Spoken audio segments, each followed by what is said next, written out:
26 वर्षों में 17,000 से अधिक डॉक्टर बना चुका बिहार एवं झारखंड के छात्रों के बीच विश्वसनीय संस्थान गोल।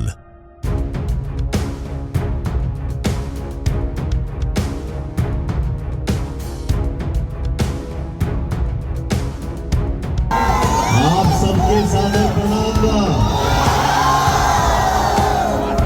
ठीक मस्त रहिए। नमस्कार, मैं हूं देवांशु। आप देख रहे हैं news for nation. Pawan Singh Karakat के दौरे पर हैं और लगातार 2-3 दिनों से वो जो है वो काराकाट में जमे हुए हैं। सबसे पहले विजुअल्स देखिए, उनके आगे पीछे दाएं बाएं जो है किस तरीके से युवाओं की भीड़ जो है वो नजर आ रही है।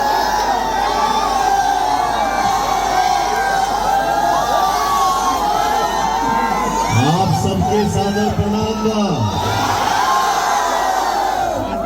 ठीक मस्त रहिए। दरअसल पवन सिंह जो है वो काराकाट के कई जगहों पर वो जो है वो बीते 2 दिनों से जो है वो जा चुके हैं और हालांकि ये दौरा जो है अब खत्म हो गया है। लेकिन सबसे बड़ी बात कि पवन सिंह जो है औरंगाबाद के सुप्रसिद्ध और ऐतिहासिक सूर्य मंदिर भी पहुंचे थे और जहां पर देखिए किस तरीके से भीड़ नजर आ रही है। देखिए पवन सिंह का क्रेज तो भाई साहब बिहार यूपी के अब तो पूरे देश भर में हो रहा है। जिस तरीके से उनके हालिया 2 बॉलीवुड गानों ने जो हिट जो हुआ है उसके बाद से पवन सिंह का क्रेज देखने को मिल रहा है। और ये सब काराकाट में जब वो पहुंचे तो युवा जो है उनकी एक झलक पाने के लिए बेताब जो है वो दिखे। दरअसल इस वीडियो में हम आपको विस्तार से बताने वाले हैं आखिर पवन सिंह की आगे की प्लानिंग क्या है। एक तो नेताओं की फितरत होती है कि वो वादा करते हैं चुनाव में और भूल जाते हैं, लेकिन पवन सिंह पहले सिंगर हैं और बाद में नेता हैं। लेकिन उन्होंने एक वादा किया था काराकाट के लोगों से, वो वादा जो है वो अभी भी पूरा कर रहे हैं। वादा ये कि वो चुनाव जीते या हारे काराकाट वो आते रहेंगे, यहाँ की जनता के लिए जो कुछ भी बन पड़ेगा वो करेंगे। और देखिए 2 दिनों तक काराकाट लोकसभा क्षेत्र में जो है वो बने हुए हैं, अलग अलग जगह अलग अलग लोगों से जो है वो मिले। यानी कि हारने के बाद भी वो काराकाट को पवन सिंह ने छोड़ा नहीं। बहुत ही बिजी शेड्यूल रहता है, इसके बावजूद समय समय पर ये देखने को मिला है कि लोकसभा चुनाव 2024 के नतीजे के बाद वो जो है कई दौरा जो है वो पवन सिंह काराकाट का कर चुके हैं और औरंगाबाद इलाके में भी जो है वो जाते हैं। इस वीडियो में हम आपको विस्तार से बताने जा रहे हैं आखिर फ्यूचर की प्लानिंग जो है वो सियासी रूप से पवन सिंह की है क्या। 2025 में जैसा कि सबको पता है कि बिहार में विधानसभा के चुनाव हैं।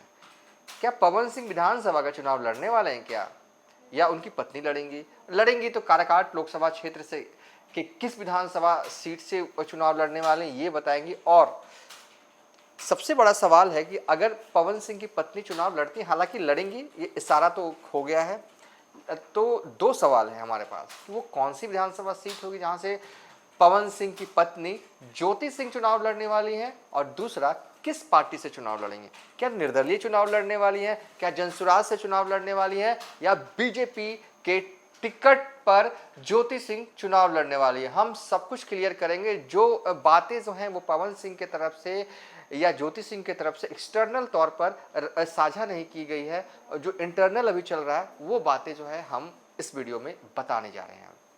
देखिए पवन सिंह का दौरा जो है महज इसे दौरा भर मत आका जाए, क्योंकि 2025 है और पवन सिंह प्लानिंग कर चुके हैं। एक बात शुरुआत में ही क्लियर कर दूं कि पवन सिंह ने काराकाट लोकसभा क्षेत्र का चुनाव लड़ा, लास्ट मोमेंट पे आए, नंबर 2 पर है। जो कुछ भी हुआ सबको पता है। लेकिन यहाँ से लग रहा है कि पवन सिंह 2025 का विधानसभा का चुनाव नहीं लड़ने वाले, ये तय है। चुनाव लड़ेगा कौन, तो चुनाव लड़ेंगी पवन सिंह की पत्नी ज्योति सिंह। और ज्योति सिंह के बारे में हाल में उन्होंने प्रशांत किशोर से मुलाकात भी की थी। उसके बाद कई जगहों पर ये खबरें सियासी गलियारों में तैरने लगी कि हो सकता है कि ज्योति सिंह प्रशांत किशोर की पार्टी जनसुराज के टिकट पर चुनाव लड़ेंगी। बहरहाल लड़ेंगी कहां से, देखिए कोई भी नेता अपने लिए सबसे मुफीद सीट और सबसे मुफीद पार्टी चुनता है, अगर उसके पास चुनने का मौका राजनीति में मिले तो, क्योंकि कई नेताओं को सियासत में चुनने का मौका नहीं मिलता है। ठीक है, अगर लेकिन ज्योति सिंह के साथ ये है कि उन्हें सीट भी चुनने का मौका मिल रहा है और उन्हें पार्टी भी चुनने का मौका मिल रहा है। अगर ज्योति सिंह आज अगर आज चाहे ना कि वो बीजेपी ज्वाइन करना है तो बीजेपी वाले पलक पावड़े बिछाए खड़े हैं कि आ जाइए, ठीक है। तो सबसे पहले काराकाट को देख लेते हैं। एक ग्राफिक्स है जो हम चला रहे हैं स्क्रीन पर। ये काराकाट लोकसभा क्षेत्र के अंदर आने वाले 6 विधानसभाओं का हाल है। और जब ये ग्राफिक्स आप लगातार हम चला रहे हैं और इस पर नज़र डालिएगा ना, तो आप देखिएगा कि बीजेपी हो या जेडीयू हो या एनडीए हो, काराकाट लोकसभा सीट पर के अंतर्गत आने वाले विधानसभा में उसके पास एक भी विधायक नहीं है। विधायक जो हैं वो सारे जो हैं वो महागठबंधन के पास है। अब देख लीजिए, आरजेडी की से विधायक है नोखा से अनीता देवी, डेहरी से विधायक हैं आरजेडी के फतेह बहादुर सिंह, काराकाट से सीपीआई-एम के विधायक हैं अरुण कुशवाहा, गोह से विधायक हैं आरजेडी के भीम यादव, ओबरा से विधायक हैं ऋषि कुमार और नबीनगर से विधायक हैं आरजेडी के विजय कुमार सिंह। तो यानी कि इस कि पूरे जो 6 विधानसभा सीट आता है काराकाट में, उसमें कब्जा है आरजेडी का। अब मैं ये पूरा एग्जाम्पल थोड़ा जल्दी में बता देता हूँ, हालांकि इसका ग्राफिक्स में चलाऊंगा। देखिए, नोखा में अनीता देवी 2020 में 17,672 वोटों से जीती थी और जीती इसलिए थी क्योंकि उस सीट पर लोजपा के उम्मीदवार खड़े थे, ठीक है। डेहरी में जो है वो 464 वोटों से जीते थे फतेह बहादुर सिंह, बहुत ही माइनर था मतलब कि जीतना, ठीक है। काराकाट से जो सीपीआई-एमएल के उम्मीदवार हैं अरुण कुशवाहा, वो जीते थे 18,189 वोटों से। गोह में जो भीम सिंह हैं वो 35,618 वोटों से जीते थे। ओबरा में ऋषि कुमार जो है वो 22,668 वोटों से जीते थे और नबीनगर में 20,120 वोटों से जीते थे आरजेडी के विजय कुमार सिंह। ये पॉलिटिकल जो है वो डाटा है लोग 6 विधानसभा का, ठीक है। अब बात करते हैं, देखिए ज्योति सिंह के बारे में 2 चर्चा थी कि वो चुनाव जो है वो नबीनगर से लड़ सकती हैं। सबसे प्रबल संभावना जो यहाँ से दिख रहा है, नबीनगर क्यों? नबीनगर इसलिए क्योंकि देखिए हर विधानसभा का अपना एक मिजाज होता है, अपना एक स्वभाव होता है, अपना एक नेचर होता है। नबीनगर का जो स्वभाव है, जो नेचर है, जो पैटर्न है, उस पर ज्योति सिंह बिल्कुल फिट बैठती हैं, बिल्कुल मुफीद बैठती है। मुफीद इस मायने में बैठती है कि नबीनगर से जो है कहा जाता है कि ये राजपूतों की एक तरह से मतलब सिक्योर सीट है, मतलब कि यहाँ से राजपूत अगर उम्मीदवार हैं तो उनके जीतने की प्रबल संभावना जो है वो रहती है। जैसे कि आप बाढ़ वाला इलाका देख लीजिए, बाढ़ विधानसभा सीट है, वहाँ पर ज्ञानेंद्र सिंह ज्ञानू हैं, राजपूत समाज से आते हैं और बाढ़ पे में भी जो है ना वो सिक्योर सीट मानी जाती है राजपूतों के लिए, ठीक है। तो इसी तरीके से नबीनगर मुफीद सीट है जाति के आधार पर, अगर देखें सोचे समझे तो चर्चा है इस बात की कि नबीनगर से चुनाव लड़ रही। हालांकि ओबरा से भी चुनाव जो है वो लड़ सकती हैं ज्योति सिंह। प्लानिंग अभी ये क्लियर हो रहा है कि सबसे ज़्यादा अच्छा और आसान मतलब कि कौन सी विधानसभा सीट होगी, तो इसमें नबीनगर भी आता है, इसमें ओबरा सीट भी आता है और कहने वाले कहते हैं कि डेहरी से भी चुनाव जो है वो लड़ सकती है। ये तमाम चर्चाएं जो हैं वो डेहरी से लेकर नबीनगर से लेकर ओबरा में जो है वो चल रहा है, ठीक है। ओबरा में आरजेडी के विधायक हैं तेज तर्रार, ऋषि कुमार, उनको पटकनी देना थोड़ा मुश्किल होगा क्योंकि ओबरा में लोजपा के भी उम्मीदवार प्रकाश चंद्रा हैं, क्योंकि एक टफ फाइटिंग वाली सीट हो सकती है ओबरा। तो अभी जो है वो चीज़ें परख रहे हैं, देख रहे हैं, कैलकुलेट कर रहे हैं पवन सिंह कि कौन सी सीट से उन्हें लड़ाया जाए, नबीनगर, डेहरी या ओबरा। 3 सीटें हैं उनकी नज़र में, लेकिन यहाँ से अगर देखें तो ओबरा थोड़ा टफ हो सकता है, तो शायद संभावना मुझे लगता है कि इस पर कम है। और डेहरी और नबीनगर में हो सकता है कि पवन सिंह अपनी पत्नी को लड़वा दे, खुद नहीं लड़ेंगे, अब तो ये तय है खुद नहीं लड़ेंगे। अब जो भी फील्डिंग कर रहे हैं, जो भी सेटिंग हो रही है वो ज्योति सिंह के लिए हो रहा है। अब सवाल है कि किस पार्टी से ज्योति सिंह चुनाव लड़ेंगे। देखिए ज्योति सिंह किस पार्टी से चुनाव लड़ेंगे, अगर इसको जानना है तो थोड़ा सा आप ये देखिए कि किस पार्टी से उन्हें टिकट। देखिए अभी अगर देखें तो पवन सिंह का कद इतना बड़ा हो चला है कि अगर वो जिस पार्टी से चाहे, अगर वो आरजेडी से चाहे तो आरजेडी से भी टिकट दिलवा सकते हैं, अगर बीजेपी से चाहे तो बीजेपी से भी टिकट दिलवा सकते हैं, और जनस्वराज वाले तो दरवाज़ा खोल के बैठे ही हैं, ठीक है। लेकिन मुझे लगता है कि पवन सिंह की जो आइडियोलॉजी है, जो पैटर्न रहा है, वो आरजेडी से या महागठबंधन से मेल खाता नहीं है, ठीक है।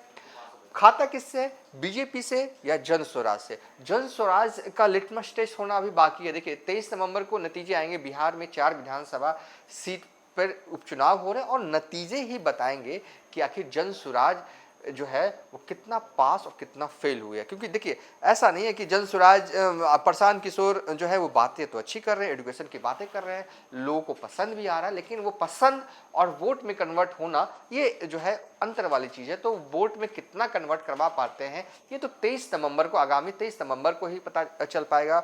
और यहाँ से लग रहा है अगर बीजेपी के साइड अगर देखें तो बीजेपी वालों ने एक गलती की। बीजेपी वालों से गलती ये हुई कि पवन सिंह को आसनसोल भेजा गया, आसनसोल लोकसभा का टिकट दिया गया, सबको पता है। उसके बाद वो आसनसोल नहीं लड़ते हैं, फिर निर्दलीय काराकाट में उतरते हैं और इसका खामियाजा जो है पवन सिंह की वजह से एनडीए को सिर्फ काराकाट लूज नहीं करना पड़ा, कई सीटों पर कहा जाता है कि यहाँ तक कि जो है वो एनडीए को नुकसान पहुँचा है पवन सिंह के निर्दलीय चुनाव लड़ने से।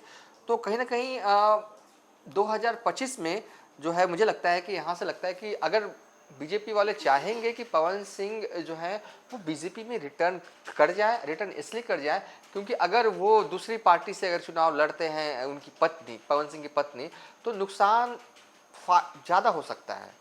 एक तो उस बेल्ट, पूरे बेल्ट में ना वो महागठबंधन वाले पूरे स्ट्रांग है। आप काराकाट से लेके औरंगाबाद से लेके विधानसभा वाइज में बता रहा हूँ, वो सब बेल्ट में पूरे तरह से साउथ बिहार में जो है वो महागठबंधन वाले स्ट्रांग है। और ऐसे में अगर पवन सिंह निर्दलीय लड़ते हैं तो फायदा तो होगा नहीं, नुकसान ही होने की संभावना है। सो बीजेपी वाले इंटरनल तौर पे चाहेंगे कि चुनाव से पहले आ जाएं और ज्योति सिंह जो चाहे वो नवीनगर चाहे तो नवीनगर से दे दिया जाएगा, और चाहे वो डेहरी से चाहे तो डेहरी से भी उनको लड़वा दिया जाएगा। होगा क्या, इसका बड़ा फायदा बीजेपी को मिल सकता है। बीजेपी को यूं मिल सकता है क्योंकि काराकाट लोकसभा सीट पर में 6 विधानसभा आते हैं और 6 में बहुनी नहीं हुई है एनडीए की 2020 में। हो सकता है कि बहुनी से भी ज़्यादा मिल जाए बीजेपी को, ठीक है। तो ये होने की संभावना जो है वो है। तो बीजेपी वाले मुझे लगता है कि चाहेंगे कि पवन सिंह अगर आते हैं तो ठीक है, उनकी पत्नी को भी ले भी टिकट जो है अवेलेबल है, मुझे यहाँ से दिख रहा है। और बात सिर्फ काराकाट की नहीं होगी, बात औरंगाबाद लोकसभा क्षेत्र में भी जो विधानसभा आते हैं वहाँ भी फायदा जो है उनको जो है वो हो सकता है। औरंगाबाद में अगर देखें तो औरंगाबाद में कुटुंबा, औरंगाबाद, रफ़ीगंज विधानसभा, गरुआ विधानसभा, इमामगंज विधानसभा और टिकारी विधानसभा जो है ये आते हैं। तो पवन सिंह के बीजेपी में रिटर्न होने से बड़ा फायदा बीजेपी को मिल सकता है। बहरहाल फैसला तो पवन सिंह को ही लेना है, वो क्या करेंगे, जनसुराज ज्वाइन करेंगे या फिर बीजेपी ज्वाइन करेंगे। एक चीज़ है जो यहाँ से लग रहा है कि वो निर्दलीय नहीं लड़ेंगे। देखिए निर्दलीय चुनाव लड़ने से होता यह है कि चुनावी मैनेजमेंट में एक लूप होल हो जाता है, एक वैक्यूम हो जाता है कि चुनावी मैनेजमेंट उतना अच्छा तरीके से नहीं हो पाता है। लास्ट टाइम आपने देखा होगा कि काराकाट में देर से आए पवन सिंह, चुनावी मैनेजमेंट की कमी थी लेकिन फिर भी नंबर 2 पे रहे। अगर जनसुराज से लड़ते हैं तो इतना तो है ना कि कम से कम चुनावी मैनेजमेंट बहुत ही बेहतरीन, प्रशांत किशोर का तो सब पूरी दुनिया जानता है कि किस तरीके का चुनावी मैनेजमेंट गुरु ही है वो प्रशांत किशोर। तो कम से कम चुनाव मैनेजमेंट अच्छा हो सकता है अगर वो जनसुराज से लड़ते हैं। बीजेपी से लड़ते हैं तो फिर तो बात ही और है। लेकिन मुझे लगता है कि ज्योति सिंह चुनाव लड़ेंगी, ये तय है। अभी पवन सिंह ने खुद निर्णय नहीं लिया है कि वो कौन सीट से नहीं लड़ेंगे। दौरा जो है ना इसलिए हो रहा है, अभी जांच पड़ताल, सोच समझ, देख परख यही सब पवन सिंह कर रहे हैं। फिर तय करेंगे कि अपनी पत्नी को किस विधानसभा सीट से चुनाव लड़वाना है। जो सबसे ज़्यादा सरल और सबसे ज़्यादा मुफिद उनके हिसाब से होगा, वहाँ से लड़ेंगे। अब पार्टी की बात अगर मुझे यहाँ से लग रहा है तो पार्टी निर्दलीय 2025 में ज्योति सिंह चुनाव नहीं लड़ेंगी, वो लड़ेंगी या तो जनसुराज के सिंबल से चुनाव लड़ सकती हैं या फिर बीजेपी की टिकट पर चुनाव लड़ेंगी। फिलहाल अभी तक के लिए इतना ही। आप देखते रहिए न्यूज़ फॉर नेशन।